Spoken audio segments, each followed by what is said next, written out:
بہرحال تو شرک سب سے بڑا گناہ،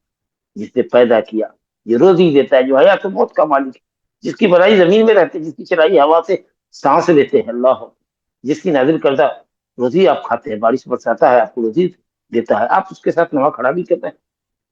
پیدا کرے وہ اکیلا، روزی دے وہ اکیلا، آپ بندگی میں دوسرے پیر، ملا، مولوی، فقیر سب کو شامل کر دے، غیر اللہ کی پرستش کرے، انبیاء کی، اولیاء کی، نعوذ باللہ۔ تو فرمایا گیا الاشراک باللہ، یہ پہلے نمبر۔ اس کے بعد فرمایا وہ حقوق الوالدین، والدین کے ساتھ نافرمانی، یہ بندوں کے حق میں سب سے بڑا حق ہے بندے کے اوپر۔ رسول اللہ صلی اللہ علیہ وسلم کا حق اللہ کے حق میں داخل ہے، کیونکہ توحید سب تک صحیح نہیں ہوگی جب تک کہ رسول اللہ صلی اللہ علیہ وسلم کی رسالت پر ایمان یقین نہ ہو۔ اسے اللہ کے حق میں نبی صلی اللہ علیہ وسلم کا حق داخل ہے، کہ اللہ کا حق ہے کہ خالص بندگی کی جائے، نبی کا حق ہے کہ خالص ان کی پیروی کی جائے، ان کی نئی شریعت کے مطابق عمل کیا جائے۔ اس کے بعد رشتہ داروں میں، بندوں میں سب سے بڑے ہمارے لیے امپورٹنٹ کون ہے؟ ہمارے ماں باپ، جو ہماری پیدائش کا ذریعہ، جنہوں نے ہم کو پالا پوسا اور بڑا کیا ہے، ہمارے لیے تکلیفیں برداشت کی۔ ہم چاہے جتنی بھی ان کی خدمت کریں، حقیقت یہ کہ والدین کا حق ادا نہیں کر سکتے، تو اللہ تعالیٰ کا حق کیسے ادا ہوگا؟ لیکن ہاں، استطاعت پر آدمی کو چاہیے کہ والدین کی خدمت کرے، اطاعت کرے، بر اور احسان کا معاملہ کرے، ان کے سامنے نگاہیں پس رکھے، ہاتھ نہ جھڑکے، اونچی آواز میں بات نہ کرے، ان کی خدمت کرے، ان کے ساتھ بر و احسان کا معاملہ کرے، ان کے لیے دعائے مغفرت کرے، زندگی میں بھی، مرنے کے بعد بھی، ان کے دوستوں کے ساتھ، ان کے ذریعے جو رشتہ داریاں ہیں، ان رشتہ داریوں کے ساتھ صلہ رحمی کرے، وغیرہ کا حقوق والے تھے۔ والدین کے ساتھ نافرمانی، ان کی عدم اطاعت، بھلائی کے کاموں میں بھی عدم اطاعت کرتا۔ نافرمانی کی بات اگر کہے، اللہ رسول کے خلاف کرے تو ٹھیک ہے، بات نہیں ماننا ہے، اس کو بھی ادب کے ساتھ بات کرنا ہے ان کے ساتھ۔ لیکن یہ کہ بھلی باتوں کا حکم دے رہے ہیں یا مباح باتوں کا حکم دے رہے ہیں، لیکن پھر بھی آپ اطاعت نہیں کر رہے، نافرمانی کر رہے، تو یہ بہت بڑا جرم عظیم ہے۔ اللہ نے جہاں بھی اپنے خالص حق توحید کا ذکر کیا ہے قرآن مجید میں، والدین کا حق فوراً بعد ذکر کیا، وَقَضَىٰ رَبُّكَ أَلَّا تَعْبُدُوا إِلَّا إِيَّاهُ وَبِالْوَالِدَيْنِ إِحْسَانًا، تیرے رب نے فیصلہ کیا، تیرے رب کا حکم ہے کہ اس کے سوا کسی کی پرستش نہ کرو، اور والدین کے ساتھ حسن سلوک سے پیش آؤ، وہ حقوق الوالدین۔ یہ دو باتیں جو آپ نے کہیں یا صحابہ کو جو نصیحتیں فرمائی، اس وقت تک آپ ٹیک لگائے ہوئے تھے، ٹیک لگائے ہوئے تھے۔ اب سنبھل کے بیٹھ گئے، اب سنبھل کے بیٹھ گئے، فجلس وقال الا وقول الا وشهادت، خبردار جھوٹی بات، جھوٹی گواہی، اور اس کو اس کثرت سے آپ بولنے لگے، جھوٹی بات، جھوٹی گواہی، خبردار، خبردار، جھوٹی بات سے پرہیز کرنا، جھوٹی گواہی سے پرہیز کرنا، اتنی کثرت سے کرنے لگے کہ صحابہ حتیٰ قلہ، ہم نے کہا، زبان سے نہیں، مجلس میں نہیں، سنا کر نہیں، جی میں کہا کہ کاش نبی صلی اللہ علیہ وسلم چھپ رہتے، اتنی تکلیف برداشت کر رہے ہیں۔ ہم سمجھ گئے کہ جھوٹی بات اور جھوٹی گواہی بہت سنگین چیز ہے، کیونکہ اس کی وجہ سے آپ کسی کے حق کو حاصل ہونے میں رکاوٹ بن سکتے ہیں۔ جھوٹی گواہی دے دیا آپ نے مدعی کے حق میں، جبکہ فیصلہ مدعا کے حق میں جانے والا تھا، فیصلہ مدعی کے حق میں جانے والا تھا، آپ کہیں اور چلے گئے۔ اس طریقے سے آپ نے معاملے کو خراب کر دیا، جو مجرم نہیں تھا اس کو مجرم ٹھہرا دیا، جو مجرم تھا وہ بے قصور بن گیا، جو بے قصور تھا اس کو مجرم گردان دیا۔ تو بہت سارے معاملات ہوتے ہیں جھوٹی بات اور جھوٹی گواہی کے نتیجے میں، ظاہر ہے کہ آپ نے گمراہ کیا ہے عدالت کو، اور کتنے سنگین فیصلے ہو سکتے ہیں، یہاں تک کہ کسی کی جان جانے کی تک کی نوبت آ سکتی ہے، بڑا خطرناک معاملہ ہے۔ لیکن کثرت کا معاملہ، تکرار کا یہ معاملہ ہرگز نہیں ہے کہ یہ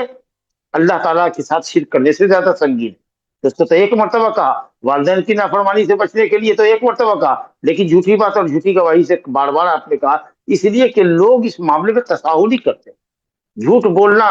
کلچر لوگوں نے بنا لیا، جھوٹی گواہی عدالتوں میں جانے کے لیے بہت سے لوگ تیار رہتے ہیں، پیسہ دیجیے جھوٹی گواہی دینے کے لیے لوگ تیار ہوتے ہیں، لا حول ولا قوت الا باللہ۔ ورنہ اللہ کے ساتھ شرک کرنا حقیقت یہ ہے کہ اپنی فطرت کے ساتھ جنگ کرنا،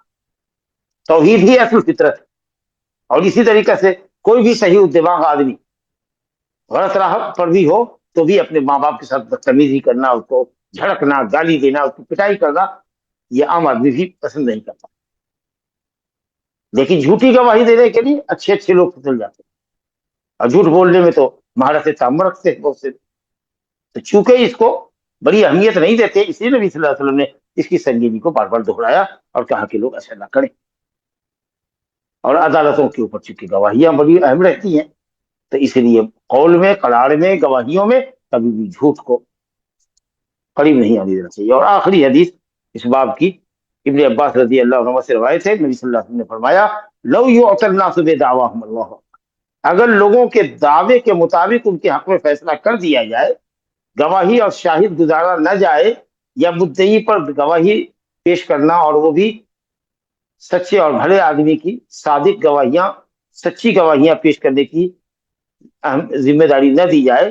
صرف مجرد دعوے پر فیصلہ اگر کیا جانے لگے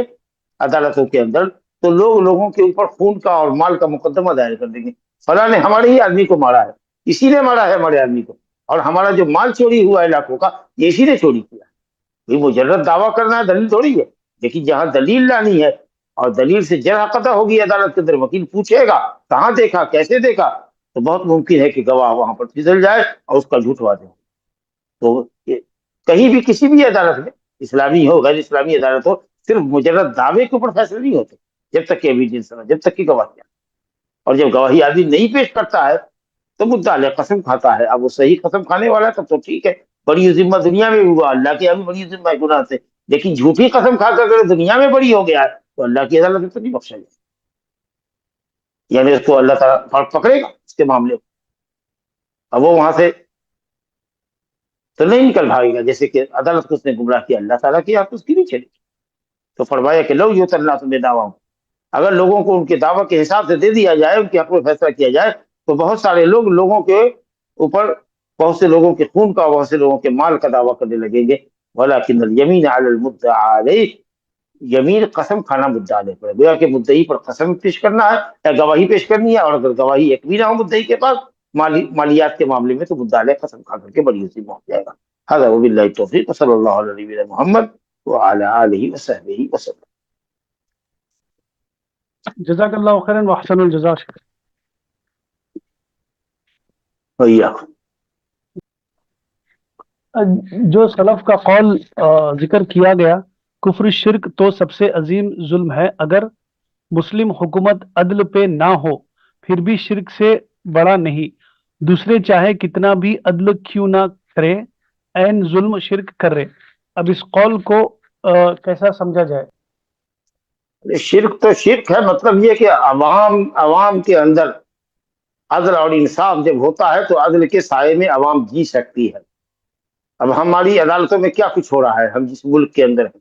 یا کوئی اگر جمہوری ملک میں، کوئی بلاد کفر کے اندر بھی ہے، لیکن اس کی جوڈیشری میں عدل ہے، انصاف ہے، ظالم سے حق لیا جاتا ہے، مظلوم کو دیا جاتا ہے، تو وہاں اگر مسلمان بھی ہے اپنی توحید کے اوپر قائم ہے تو ٹھیک ہے۔ لیکن ظاہر ہے کہ جس ملک میں آپ رہ رہے ہیں حکمراں تو مسلمان ہے، لیکن عدالت میں اس کے اسلامی عدالت نہیں، ظلم پر مبنی حکم ہے، اور آپ پر بیجا مقدمات لادے جا رہے ہیں، آپ پریشان ہو گئے، کیا کریں گے آپ وہاں؟ امن اور سکون کے ساتھ رہ پائیں گے یا بھاگ جائیں گے؟ اگر سی بی آئی اور ای ڈی کا اگر چھاپا پڑ رہا ہو آپ کے اوپر تو کیا کریں گے آپ؟ اور آپ بے قصور ہے تو یہ کمپریزن ہے کہ عدل کے ساتھ کافر حکومت رہ سکتی ہے، لیکن مسلمانوں کی حکومت ہو، مسلم حکمراں ہو، لیکن عدالت میں بے ایمانی ہو، رشوت خوری ہو، ظلم اور زیادتی ہو، پیسے سے قانون خریدا جاتا ہو، وہ ملک تباہ اور برباد ہو جاتا۔ چلیے، اور خود کفر بھی تو اور شرک بھی تو ظلم ہے، اظلم الظلم ہے، سب سے بڑا ظلم یہی ہے کہ شرک کیا جائے، وہ بھی ظلم ہی ہے کہ عبادت صرف اللہ کا حق ہے، لیکن آپ اس کا حق اللہ سے لے کر کے دوسرے کو دے رہے ہیں، یا اللہ اور بندے دونوں میں برابر کر رہے ہیں، حق تقسیم کر رہے ہیں، تو یہ تو ظلم ہے۔ کسی بھی چیز کو غیر محل میں رکھنا شرک ہے، ظلم ہے، اور عبادت اللہ کا حق ہے، آپ غیر اللہ کے لیے کر رہے ہیں، تو سب سے بڑا ظلم شرک ہے، اور اس کے بعد گناہ ہے معاملات میں بندوں کا بندوں پر ظلم کرنا ہے۔ تو اس اعتبار سے یہ بات کہی گئی، عدل اور ظلم کا کمپریزن۔ چلیے، ماں باپ کی خدمت بیٹوں پر فرض ہے بتایا جاتا ہے، بیٹیوں پہ نہیں، کیا یہ بات صحیح ہے؟ صحیح ہے، کیونکہ بیٹی تو بہرحال شوہر کے گھر ہے، اللہ یہ کہ شوہر سے اگر اجازت لے، وہ اجازت دیتا ہے تو وہ آئے اور خدمت کرے، لیکن اگر وہ اجازت نہیں دیتا ہے، حالانکہ اس کو دینا چاہیے، روکنا نہیں چاہیے، لیکن اگر وہ روکتا ہے تو وہ معذور ہے، مجبور ہے۔